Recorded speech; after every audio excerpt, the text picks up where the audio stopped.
America के आसमान में पिछले कई दिनों से जासूसी करने वाले चीनी गुब्बारे को आखिरकार अमेरिकी लड़ाकू विमान ने मार गिराया। ये चीन का वो जासूसी बलून था जिसे लेकर बताया जा रहा था कि उसके सहारे चीन अमेरिका के महत्वपूर्ण सैन्य ठिकानों और कई दूसरे संवेदनशील इलाकों की जासूसी कर रहा था। इसे लेकर हाल ही में अमेरिकी रक्षा मंत्रालय पेंटागन की ओर से बयान जारी हुआ था कि अमेरिका में एक चीनी जासूसी गुब्बारा देखा गया है।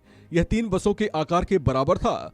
वहीं इस पर पेंटागन के प्रवक्ता ब्रिगेडियर जनरल पैट राइडर ने कहा कि जासूसी गुब्बारे पर पूरी तरह से नजर रखी जा रही थी। यहाँ गौर करने वाली बात यह है कि इस बीच अमेरिका के विदेश मंत्री एंटनी ब्लिंकन का बीजिंग दौरा होना था, जो इस जासूसी गुब्बारे की वजह से स्थगित कर दिया गया। उधर इस पूरे मामले पर चीन के विदेश मंत्रालय की ओर से भी बयान जारी हुआ है। उसने कहा कि ये गुब्बारा रास्ता भटक गया था। ये एक सिविल यूज बैलून था जिसका इस्तेमाल मौसम से जुड़ी रिसर्च के लिए किया जाता है। यह दिशा भटक कर अमेरिकी एयर स्पेस में पहुंच गया था।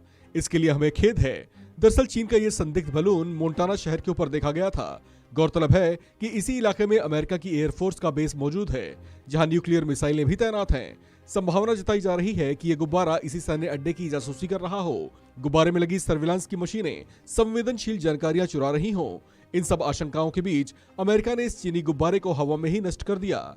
चलिए आपको बताते हैं कि जासूसी गुब्बारा आखिर होता क्या है। विशेषज्ञों के मुताबिक ये गुब्बारे बेहद हल्के होते हैं। इसके अंदर हीलियम गैस भरी होती है, लेकिन इसमें अत्याधुनिक निगरानी करने वाले कैमरे और उपकरण भी होते हैं। इन्हें आसानी से जमीन से लॉन्च किया जा सकता है और हवा में ऊपर भेजा जा सकता है। आमतौर पर ये जमीन से 80,000 फीट से 1,20,000 फीट के बीच ऊंचाई भर सकते हैं।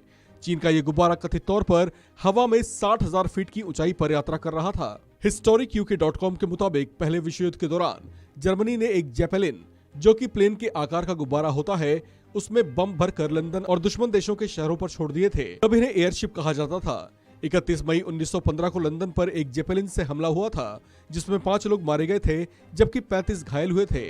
वहीं एडिनबर्ग पर अप्रैल 1916 को 2 जेपेलिन हवाई पोतों पर हमला हुआ था। दूसरे विश्व युद्ध के बाद शीत युद्ध काल में भी अमेरिका और रूस ने खूब जासूसी गुब्बारों का इस्तेमाल किया था। अमेरिका की ऑनलाइन मैगजीन वायर्ड के मुताबिक जासूसी गुब्बारे का इतिहास नया नहीं है।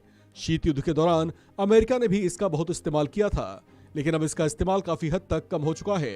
वैसे उस दौरान जासूसी से ज्यादा दुश्मन देशों को नुकसान पहुंचाने के लिए इसका इस्तेमाल किया जाता था। इस खबर में फिलहाल इतना ही। बाकी अपडेट्स के लिए बने रहिए वन इंडिया हिंदी के साथ।